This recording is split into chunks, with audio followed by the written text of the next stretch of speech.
अचानक उसने एक भूतिया बंदूक का इस्तेमाल किया और अपनी प्रेमिका को गहरे समुद्र में धकेल दिया।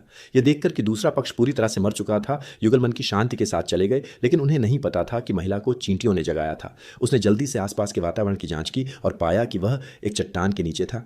न केवल वह पेड़ की नोक से छेदा गया था और हिल नहीं सकता था, बल्कि वह खून भी बहा रहा था। अगर उसे कोई रास्ता नहीं सूझा तो वह मर जाएगा।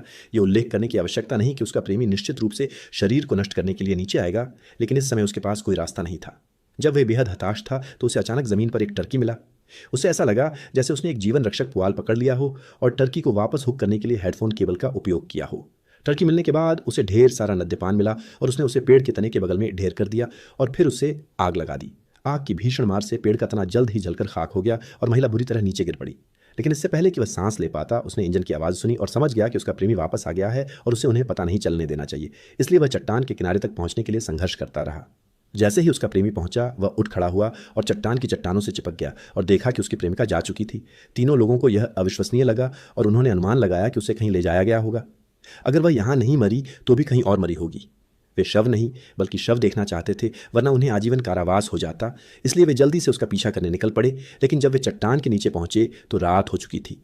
सावधानी पूर्वक जांच करने पर उन्हें हेडफोन के तार और दीवार पर खून के धब्बे मिले, जिससे अनुमान लगाया गया कि महिला पहले भी यहाँ छिपी रही होगी। तभी उन्हें जमीन पर खून के धब्बे बहते हुए मिले। वे खून के धब्बों का पीछा करते रहे, लेकिन उन्हें उम्मीद नहीं थी कि किनारे पर खून के धब्बे गायब हो जाएंगे, इसलिए उन्हें अलग अलग काम करना पड़ा। जब बिग फैट पेशाब कर रहा था, तभी उस औरत ने चुपके से उसकी शिकार की राइफल उठा ली, जिससे बिग फैट इतना डर गया कि उसने फौरन दया की भीख